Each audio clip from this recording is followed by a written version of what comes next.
입속에 있는 세균이 신나게 활동하는 것을 막는 가장 좋은 방법은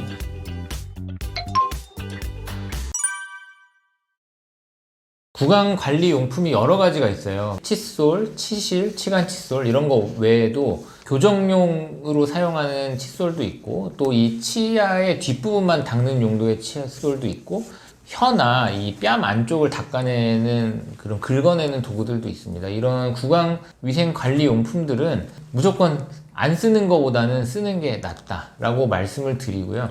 다만 적절하게 사용하지 못했을 때 이제 문제가 되는 경우들은 있습니다.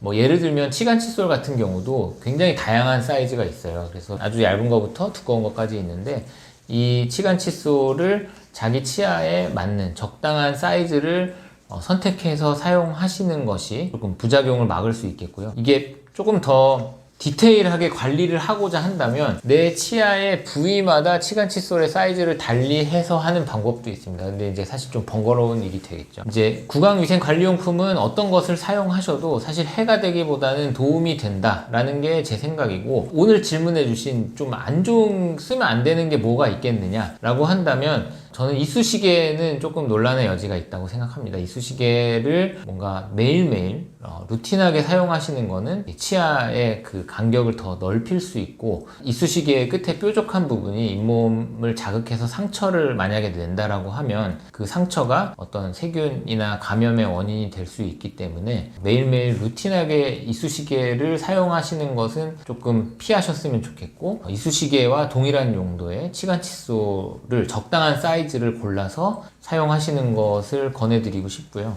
밖에서 내가 지금 치간 칫솔이 없는데 그러면 이쑤시개를 절대 쓰면 안 되느냐? 그렇게 생각하진 않습니다. 급한 상황에서는 이쑤시개 사용하셔도 되지만 매일매일 루틴하게 쓰는 거는 치간 칫솔로 바꾸시는 게 좋겠습니다.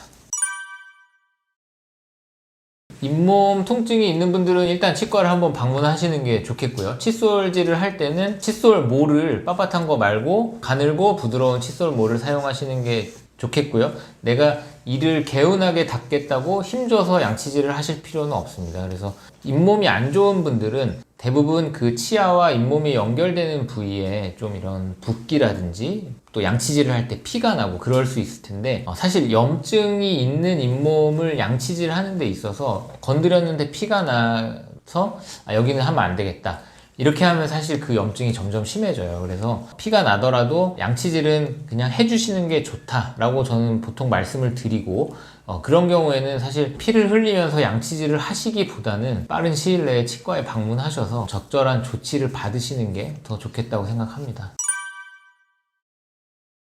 첫 번째는 잇몸병이 있는 경우일 수 있어요. 그러니까 양치질을 했지만 만성적인 염증이나 이런 것 때문에 내가 입안이 좀 개운하지 않은 느낌이 들 수 있고, 또 하나는 양치질을 제대로 못하는 거죠. 양치질의 목적은 우리 치아와 잇몸 사이에 표면에 붙어있는 치태, 세균 이런 것들을 제거하고 닦아내는 것이 목적인데, 그 부분을 이제 100% 완전히 제거하지 못하다 보니까 양치를 해도 뭔가 개운치 않은데 이런 느낌이 들 수 있는 거죠. 입속에 있는 세균이 신나게 활동하는 것을 막는 가장 좋은 방법은 반복적으로 말씀드리지만 양치질과 치실입니다. 그래서 세균들이 뭔가 먹고 활동할 수 있는 소스를 내가 입안에 넣어줬으면 바로바로 제거를 해주시는 것이 좋고요. 그것의 가장 효과적인 방법은 물리적으로 닦아내고 제거하는 것이기 때문에 양치질과 치실이 잇몸과 치아의 건강을 유지하는 데 가장 효과적인 방법이라고 할 수 있겠습니다. 이거는 사실 여러 가지 요인이 있을 수 있어요. 사람마다 다를 수 있고, 그 사람의 어떤 식습관, 생활 습관, 또 타고난 유전적인 요인, 입안이 얼마나 건조한지, 침이 얼마나 묽고 찐득찐득한지 이런 거에 따라서 달라질 수 있고, 같은 사람의 입안에서도 부위에 따라서 치석이 잘 생기는 부위가 있고 잘 생기지 않는 부위가 있습니다. 그래서 우리가 양치질을 아무리 열심히 하더라도 치석은 생길 수 있고, 또 어떤 사람은 안 생길 수도 있어요. 그러니까 안 생긴다는 게 사실 전혀 없다라는 건 아니지만 나는 정말 열심히 양치질을 하는데 치과에 갈 때마다 치석이 많이 생겼어요, 이런 얘기를 들으시는 분도 있고, 나는 그냥 건성건성 하는데 치과 가면 또 깨끗하다고 괜찮다고 하는데 라고 하는 분들도 있을 거예요. 그래서 이거는 조금 타고난 부분도 있고 한데, 내가 스스로 하는 양치질과 치실, 구강위생 관리만으로는 치석이 생기는 것을 100% 막을 수는 없기 때문에, 저도 그렇습니다. 그래서 정기적으로 치과를 방문하셔서 치석을 제거하고 관리하는 게, 치석 제거할 때 이제 이가 시려서 좀 꺼려 하시는 분들이 있는데요, 양이 적고 상태가 건강할수록 안 아파요. 그래서 자주 하시는 게 어떻게 보면 덜 아프고 덜 힘든 방법이라고 할 수 있습니다. 그러면 치석을 그래도 좀 최소한으로 생기게 하겠다 했을 때 가장 권해드리고 싶은 거는, 매번 정답이 이건데, 양치질과 치실을 하루 2번 하시는 게 가장 좋겠고요. 치약을, 불소가 함유된 치약을 쓰시는 게 좋겠고, 추가적인 구강위생관리용품을 하나 또 치석을 덜 생기게 하기 위해서 말씀을 드린다면, 워터픽이라는 것을 말씀을 드리고 싶은데요. 이렇게 물총처럼 치아와 치아 사이에 대고 그 강한 수압으로 음식물 찌꺼기를 제거하고 또 잇몸 마사지 효과를 기대할 수 있는 용품입니다. 그래서 워터픽을 쓰시는 것도 권해드릴 수 있겠고요. 그리고 입안이 이제 침이 좀 이렇게 점성이 높거나 입안이 건조한 경우에 치석이 더 많이 생겨요. 그래서 담배 피시는 분들도 치석이 많이 생길 수 있습니다. 그리고 또 치석뿐만 아니라 담배 피시는 분들은 이 치아에 그 니코틴의 착색이 일어날 수 있기 때문에 미관적으로도 보기 좋지 않아서 담배를 안 피시는 게 치석 예방에도 도움이 됩니다.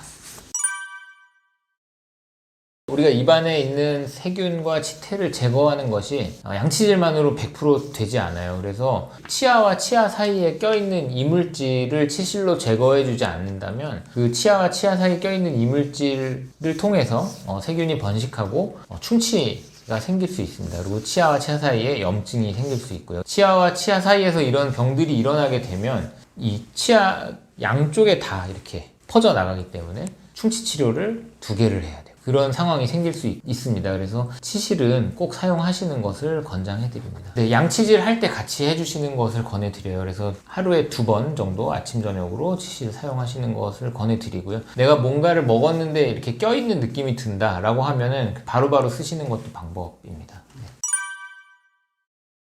잇몸이 녹아내렸다, 이 표현을 치과 의사들도 많이 하는데요. 치아를 감싸고 있는 잇몸 조직, 치주 조직에 염증이 생기는 경우에 잇몸 뼈가 점점 파괴가 되면서 녹아내리는 것처럼 보이게 되고 표현을 하게 됩니다. 이 녹아내린 잇몸을 재생이 되게 하는 것은 굉장히 어려운 일이에요. 그래서 가장 중요한 것은 그런 일이 일어나지 않도록, 그리고 그런 일이 일어나는 것을 최대한 느린 속도로 만드는 게 이제 목표가 되겠고요. 대부분의 성인이 정도의 차이는 있지만 만성적인 잇몸의 염증은 가지고 있는 상태라고 생각하시면 됩니다. 그래서 치주염, 잇몸병이 아예 없는 사람은 사실 없다고 생각해요. 그래서 그 정도의 차이가 있고, 그 속도가 어느 정도 내가 병이라고 판단하지 않을 정도의 속도라고 한다면 그 상태를 유지하고 하는 것만으로도 건강한 상태라고 생각하고, 그것을 위해서는 매일매일의 관리, 그리고 정기적인 치과 방문을 통해서 내가 내 손으로 관리가 안 되는 부분들을 전문가의 손을 빌려서 세균이나 치석 이런 것들을 주기적으로 제거하고 깨끗하게 유지하는 것이 잇몸이 녹아내리는 것을 막을 수 있는 방법이라고 생각합니다.